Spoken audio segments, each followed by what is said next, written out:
Hello everyone! Welcome back to another devlog of our anime-style farming sim adventure game, Project Skyfarm.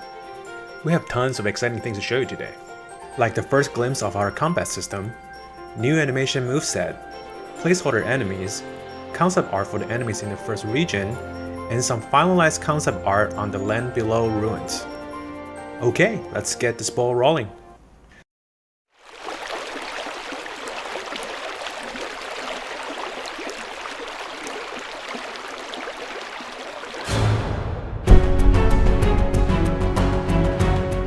This month, we made tons of progress in establishing the first blockout pass of our combat system. In Project Skyfarm, as a quality of life improvement from the farming sim genre, weapons and tools are managed separately without taking any inventory space, and can be toggled when entering combat mode. There will be multiple kinds of weapons that the player can switch between on the fly, but for the demo, we're only going to be doing the sword and shield. We got a few animation in for the combat mode. For movements, you can walk, run, and sprint. For the sword and shield moveset, currently you have a 3-hit combo as a basic attack and block with your shield. We're considering adding shield charge as a secondary attack, but it will take some testing to see how we can fit that into the combat other than just adding another hit into the combo. When the shield is down, pressing the action button will cause the player to dodge roll, but when the shield is up, the player will perform a shorter, quicker sidestep dodge that takes less stamina to use. Other than movement and attack, we also implemented animation for getting hit and getting defeated. Taking reference from the action game genre, we have animation cancels allowing the player to nullify the animation freezes by dodging right after each swing. The first version of target lock system also came online and will lock onto the closest target in the direction that the player is facing. We'll work on target switching in the future. When the player is performing an attack or dodge, they will use up their stamina. When they stop using these actions, stamina will recover automatically. However, if the player uses their tools to harvest resources, their energy will go down, lowering the max cap of their stamina, which will reduce their combat capability as they become more and more tired.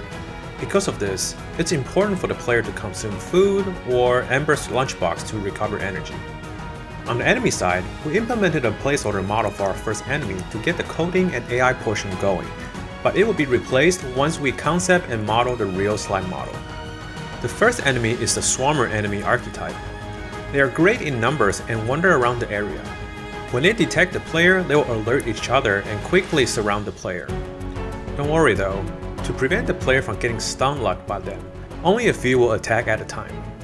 We have a few more enemies in mind that we want to make for the demo, but for now, we're going to stick with this one for the blockout phase of our development and revisit this after we finish our core loop.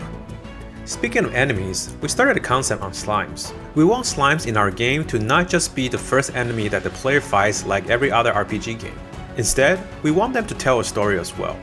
These slimes are magical beings materialized out of dense miasma. To look more like life on Earth, they imitate animals around them. So some may have bunny ears, some may have deer horns.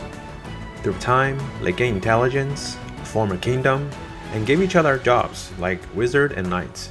They build their dwelling in the cave because staying under the sun for too long will dry out their body. The higher class slimes get to live in the rock wall, while the lower class slimes has to build their own shelter out of stone and wood and live on the floor. Their favorite food is the ripened fruit on the miasma-invested durian tree. You can often see slimes congregating below the tree. The slime concept design is still a work in progress, as we still have a few ideas we want to explore, but we would love to hear your thoughts on it so far. Please let us know if you have any ideas. Lastly, we also wrapped up the land below concept by going deeper on some details.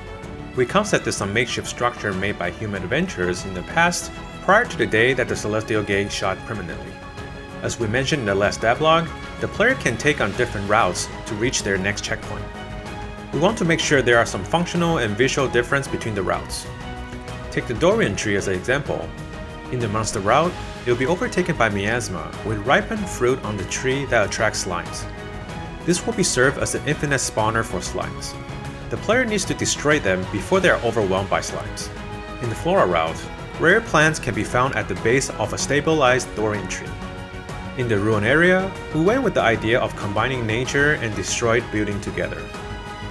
Depending on the routes that the player takes, the appearance of some structure could vary too. In the Flora and Resource route, you can see some of the pillars being levitated by the overflowing mana energy, while in the Monster route, it's overtaken by miasma.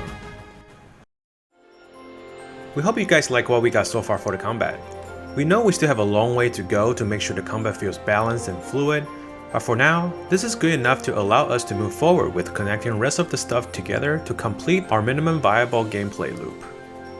If you have any ideas for the combat, enemies, or weapons, please don't hesitate and share with us in the comment below. Thank you once again for your support and getting this far in the video. We are very passionate about this project, and it means the whole world to us when we saw some of you sharing your interest in the game through your comments. If you like our content and haven't subscribed yet, please feel free to do so. It really helps out our project. Okay, I think that's pretty much it for this month, and we'll see you again in May. Bye!